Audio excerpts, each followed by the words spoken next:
लोग egg yolk खाने से डरते हैं कि कोलेस्ट्रॉल बढ़ जाएगा। ये बात सही भी है और नहीं भी।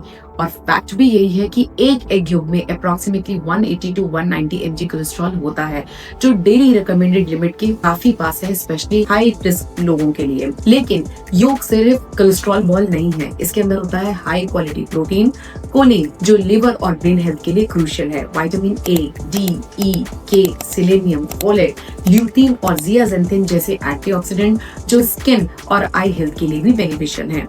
लेकिन कंफ्यूजन तब होता है जब लोग योग को विलेन बना देते हैं, बल्कि एक्चुअल रिस्पॉन्स बॉडी का होता है। आप लोगों ने भी नोटिस किया होगा, कुछ लोग रोज 6 से 8 अंडे खाते हैं और उनका कोलेस्ट्रॉल लेवल नॉर्मल होता है, बल्कि दूसरी साइड कुछ लोग 1 से 2 अंडे ही खाते हैं और उनका एलडीएल लेवल एलिवेट हो जाते हैं।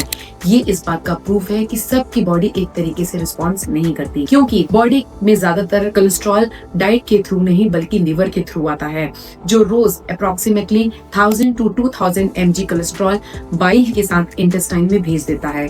वहीं डाइट से 2 टू 400 mg आता है, वो भी पर्सन और डाइट पे डिपेंड होता है। इसलिए सिर्फ एग को ब्लेम करना ओवर सिंप्लीफिकेशन हो जाता है। अब सवाल ये आता है, फिर फर्क क्यों पड़ता है अंडे से? इसका जवाब है एब्सॉर्प्शन। तुम्हारे इंटेस्टाइन में एक गेटकीपर होता है जिसका नाम है NPC1L1 रिसेप्टर, जो ये डिसाइड करता है कि कितना कोलेस्ट्रॉल अंदर जाएगा और कितना बाहर फेंक दिया जाएगा। कुछ लोगों का गेटकीपर फ्रेंडली होता है, वो ज्यादा कोलेस्ट्रॉल को सोक करता है।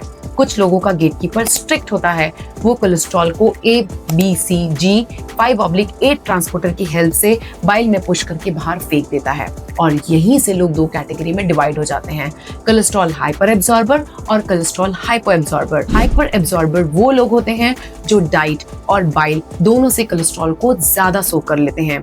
इनके केस में 1 से 2 अंडा खाने पर भी एलडीएल लेवल बढ़ जाता है, स्पेशली अगर डाइट हाई सैचुरेटेड फैट हो। वहीं हाइपो एब्जॉर्बर वो लोग होते हैं जिनकी बॉडी में ज्यादा कोलेस्ट्रॉल एब्जॉर्ब नहीं होता, इनका एलडीएल यूजुअली सेम होता है। ये रिस्पॉन्स जेनेटिक होता है, सिर्फ लाइफस्टाइल इसको एम्पलीफाई करती है। कुछ लोगों के जीन्स इस तरीके से प्रोग्राम्ड होते हैं कि वो कोलेस्ट्रॉल को ज्यादा पकड़ के रखते हैं, इसीलिए सेम डाइट होने पर भी रिजल्ट्स अलग मिलते हैं।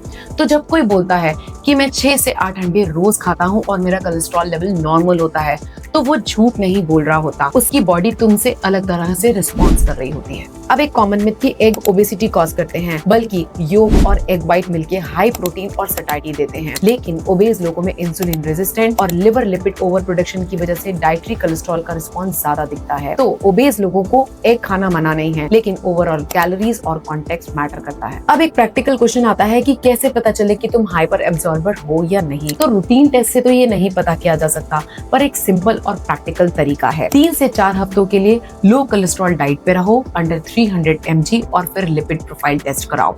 फिर एक होल एग डेली ऐड करो और फिर 3 से 4 हफ्तों के बाद लिपिड प्रोफाइल टेस्ट कराओ। अगर एलडीएल में 10 to 15% या उससे ज्यादा जंप हो तो समझो कि तुम डाइटरी कोलेस्ट्रॉल रिस्पॉन्डर हो, और अगर एलडीएल सेम हो तो तुम समझो कि तुम टॉलरेंट कैटेगरी में हो। अब एडवांस लेवल पे Boston heart cholesterol balance test जैसे पैनल किए जाते हैं, जो ये बताते हैं कि तुम एब्जॉर्बर हो या प्रोड्यूसर। तो एब्जॉर्प्शन मार्कर जैसे कैम्पेस्टेरॉल और बीटा साइटोस्टेरॉल अगर हाई हो तो समझो तुम हाइपर एब्जॉर्बर हो।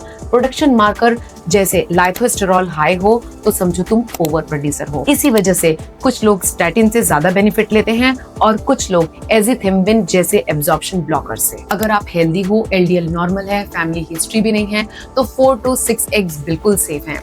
लेकिन अगर एलडीएल हाई है, डायबिटीज या हार्ट डिजीजेस का रिस्क है, तो अपने डाइटरी कोलेस्ट्रॉल को 200 mg के आसपास रखो। ज्यादातर एग वाइट्स इंक्लूड कर सकते हो और योग ओकेजनली। और अब अगर तुम हाइपर एब्जॉर्बर हो तो सिर्फ एग्स रिस्ट्रिक्ट करने से काम नहीं चलेगा, दूसरे डाइटरी सैचुरेटेड फैट सोर्सेज को भी लिमिट करना जरूरी है, जैसे कि घी, high fat dairy, butter, coconut oil भी लिमिट करें। अपने बॉडी फैट को हेल्दी रेंज में मेंटेन करें और अपने लिपिड प्रोफाइल को रेगुलरली चेक करते रहें। हाँ, अंडा कोलेस्ट्रॉल बढ़ाता है, पर सबका नहीं। तुम्हारी बॉडी डिसाइड करती है कि वो एब्जॉर्ब करेगी या रिजेक्ट करेगी। इसलिए इंटरनेट के वन साइज फिट ऑल पर ब्लाइंडली ट्रस्ट मत करो। अपना रिस्पॉन्स देखो, अपने प्रोफाइल चेक को देखो और फिर डिसाइड करो कि अंडा तुम्हारी डेली प्लेट की चॉइस होनी चाहिए या लिमिटेड ऑप्शन।